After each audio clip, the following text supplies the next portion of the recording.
It's a little chilly this morning. So, don't know what today holds. I've got, hopefully Devin's coming. Hopefully the compost kit is coming. And I've got somebody coming to give me an estimate on gutters on the house. Because there's no gutters on that house.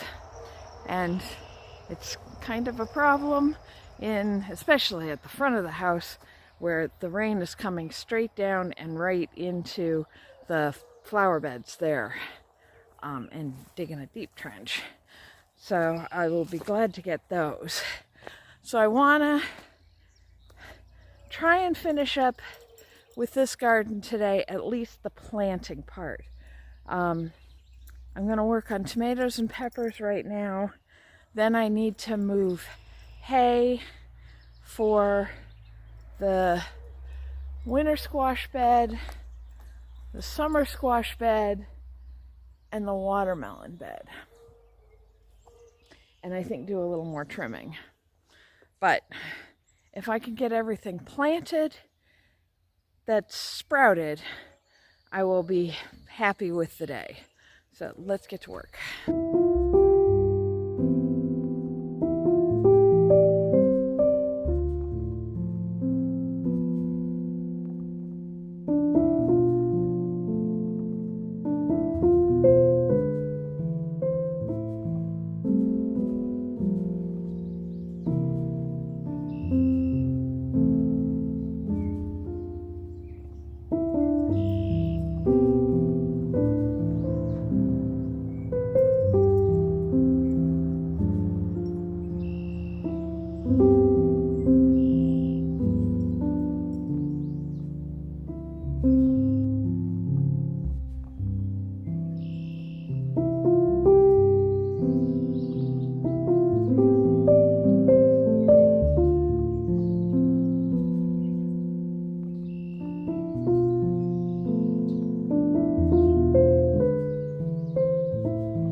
time trying to figure out what tomatoes I had and where to put them than I did actually planting anything. I very carefully labeled all of my seed starts, but on the tomatoes, I forgot to mark if they were slicers, paste, or cherry. That's why I had to go grab my Fedco catalog to try and figure that out. I also forgot I forgot two things planting. My mother always plants her tomatoes on their sides so that there's more stem in the ground to establish roots. Tomatoes grow roots off of all those little hairs along the stems. So that's why I was planting those really deep, because they were so tall that I figured if I planted them deeper, they'd have more roots, which is also perfectly valid, but I had meant to experiment with doing them laying down, and I forgot all about it. I also forgot about the entire jar of eggshells that I very carefully dried and ground and made up. You guys all saw that. Yeah, it's still sitting in on the kitchen counter. So, it's the one downside of doing this kind of work first thing in the morning, is my brain isn't firing on all cylinders yet. The tomatoes, I left a lot of space on either side. They're going to get carrots. I have to trellis them because they're all indeterminate varieties. But what I'd really like to do is get some cattle panels and put the cattle panels on for them to climb up. But cattle panels are expensive anymore. When I was first gardening, not that long ago, when I first started using cattle panels, let's go with that, about 5-6 years ago, I could get a 16-foot cattle panel for $20. Now they're $50. And I can't justify that this year.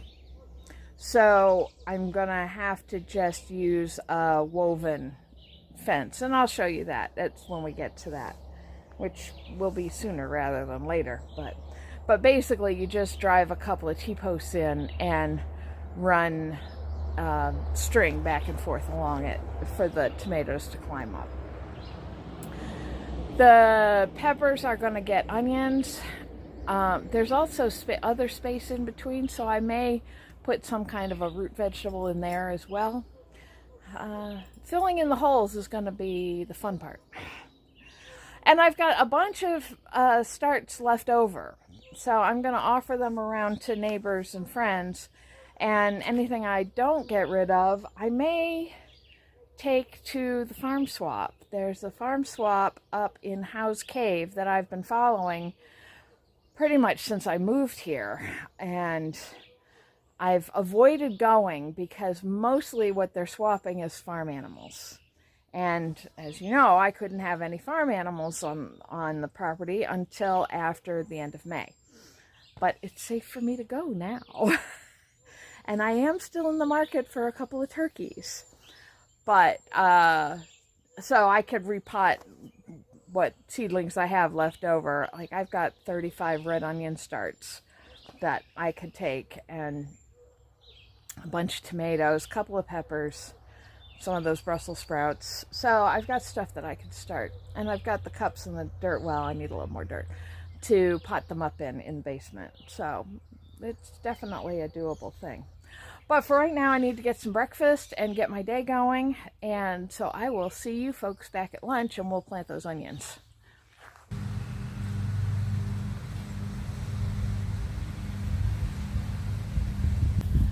So it's warmed up considerably.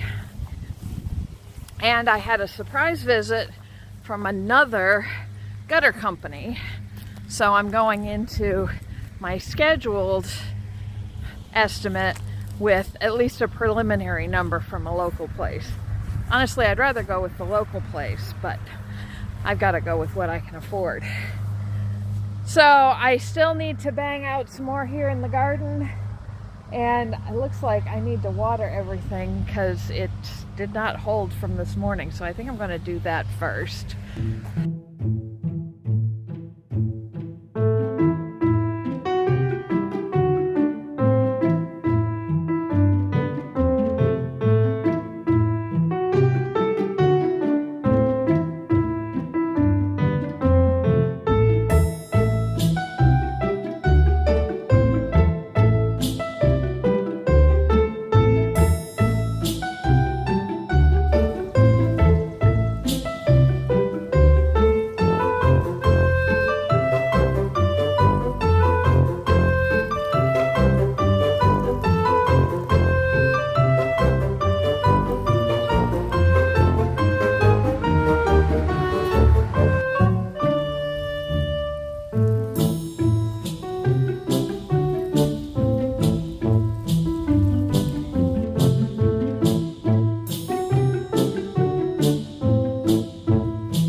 And that changes some priorities this afternoon. I don't want to risk planting those onions when it's this hot, because this is not the ideal time of day to be watering. It evaporates too fast, and the water on the leaves can cause sunburn on the plants. So that was a stopgap. But I need to get the hoses in place. I've been putting it off, waiting for the track loader, the shed, all that stuff. But I can't wait anymore. I've got to have water up in the garden now that I've got plants up there. So we're gonna take this lunch break and get that set up. All right, I am very confused because I was sure that I had 2 hose pipes. That I had one here on the back corner of the house and one around the corner over there. But there's no hose pipe here.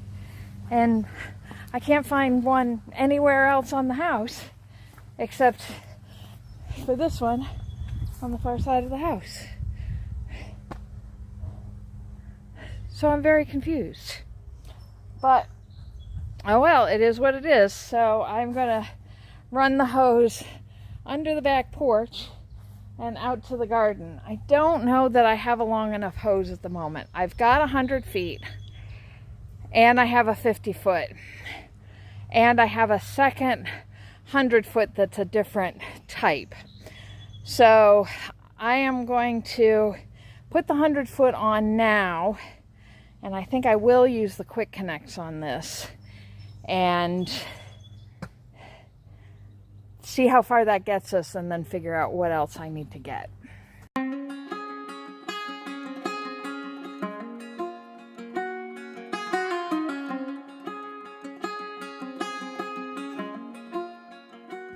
Alright, past me was smarter than I thought, because when I got all my hose fittings, I got a Y joint, which is perfect because I really wanted to have one hose going to the garden and one hose going to the front yard.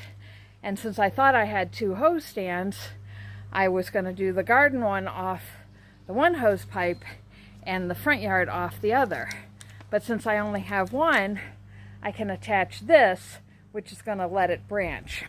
I also have a bunch of these little doodads. And for those of you who aren't familiar with these are quick releases. So you attach one section to your hose or your splitter and the other end to whatever attachment you have, a sprayer, a sprinkler, anything like that. And then,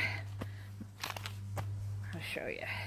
All you have to do then to swap out your attachments, say you've got your sprayer on and you need to go to your sprinkler, then all you have to do is you pull this collar down and this little piece goes inside and then it holds tight, and then when you want to switch up, you just pull that collar down and it comes right out.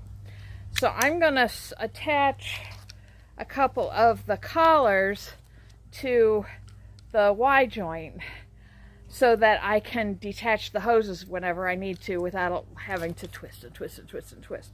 So this will make that a lot easier. So let me get these on and get that on the hose, on the pipe, and start attaching hoses.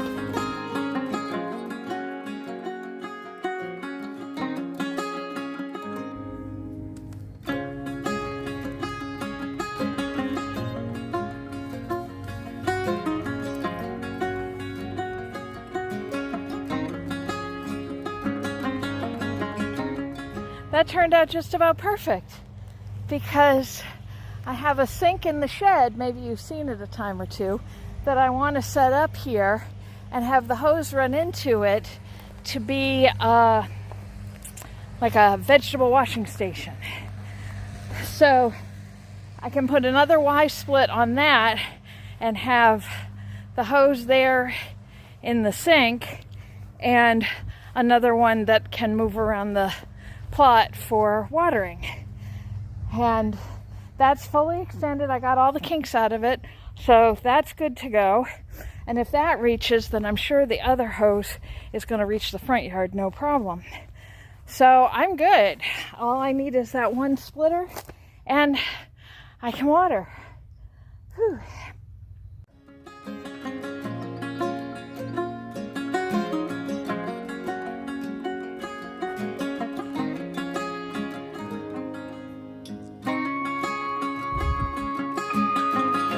The plants are all looking a lot better now that the temperature's gone down and they got that little bit of water. I got the hose set up, but I never really got to use it because I can't find the sprayer I bought. So I just finished with the gutter guy and everything's all set and I got a good deal on it and they're going to come next Thursday and install it. So that'll be good. So now, I can't find where I put my handheld tripod. But that's not your problem, that's my problem. So I've closed up shop. It's after 7. I am gonna run into town to pick up stuff that I need for the hose, the sprayers, and I've got a mount I want to set up, so I'll get the pieces for that. So I'll pick up all those parts tonight and then I can work on that tomorrow, and I'll get the onions in the morning before it gets too hot because man, it is still so sticky and humid. What I really have to work on tomorrow though are the flowers, because you can see I'm losing the alyssum already. I may have to get more alyssum. Whoop. See if I can, I'll do this. So they got very toasty and so they aren't doing well. I put them all in bottomed trays and filled those up about halfway with water to try and break any hydrophobia that they might have developed. But I got to get them in the ground tomorrow. So that's also going to be a priority. But for right now, I'm going into town, and I think that's going to do it for this video. So I hope you'll come back for the next video and see what we get up to next.